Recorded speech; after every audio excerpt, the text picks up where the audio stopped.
Tá joia. Bom, pessoal, então hoje nós vamos ver o último capítulo, capítulo 11, e vamos então falar um pouco sobre modelagens híbridas, do tipo o Hans e leso-Hans. Ok.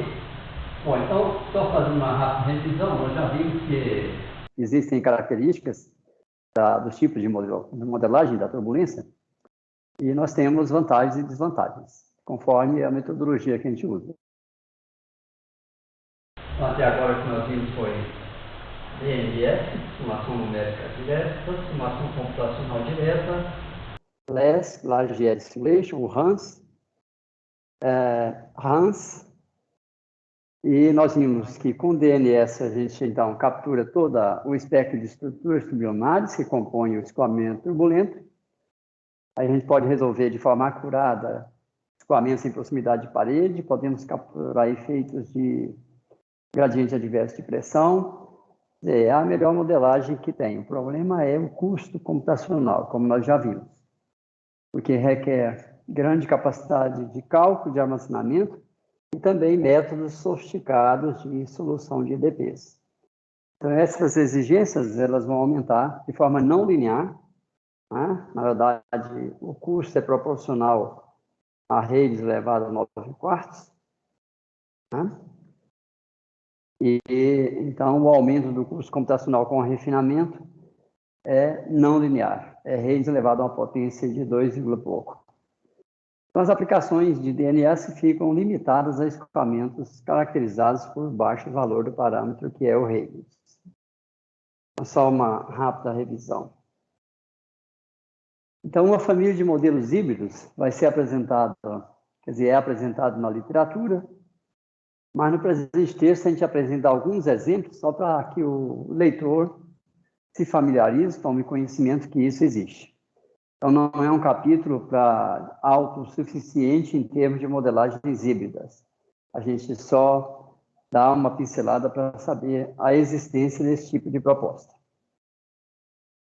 Um exemplo, então, de modelo híbrido que nós já estudamos é o modelo K-ômega SST, que foi a hibridação do modelo K-epsilon padrão,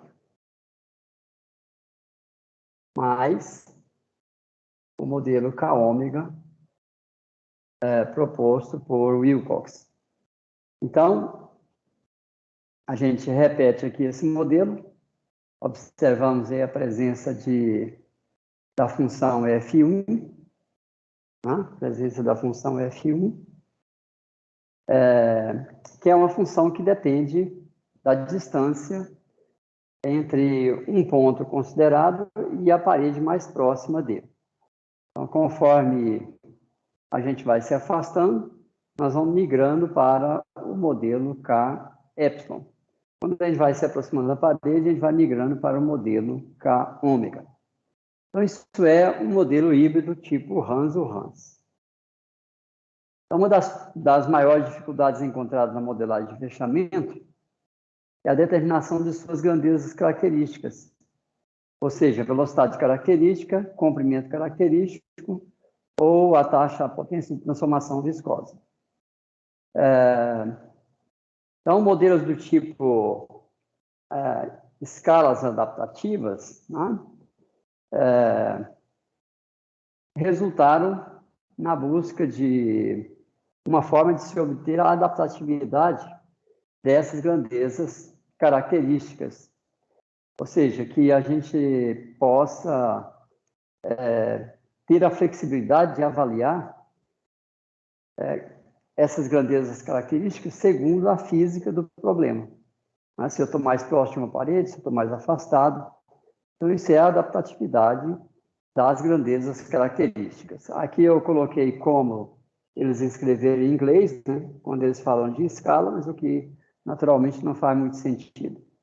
Então, o que a gente faz é a adaptatividade das grandezas características da turbulência. Por quê? Não existe, na verdade, um valor único de uma velocidade característica ou um valor único de um comprimento característico. Tá? Porque tem um campo de informações e, então, nós vamos ter, na verdade, um campo de grandezas características da turbulência. Essa é uma das grandes dificuldades da modelagem de fechamento. Bom, então, aqui está um exemplo de um modelo SST com a adaptatividade das grandezas características.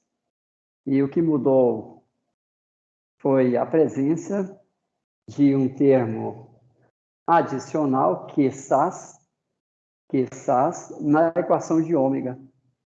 E esse QSAS vai depender da relação entre um comprimento característico local e um comprimento característico de referência, que é o comprimento de von Karman. A gente tem um modelinho para ele. E depende ainda de derivadas de gradientes do ômega e do K. Observem que aqui nós vamos escolher o máximo entre este parâmetro e o máximo entre estes parâmetros, e zero, de tal forma que a gente não vai pegar valores negativos. Com isso, então, esse termo que aparece na equação de ômega, ele passa a ser uma informação que depende localmente da natureza do escoamento, uma vez que aqui nós temos os gradientes de ômega, que é a variável que está sendo objeto do balanço, e do K, que é a energia cinética turbulenta. Então, é um modelo híbrido, já com essa característica de adaptatividade das grandezas características da turbulência.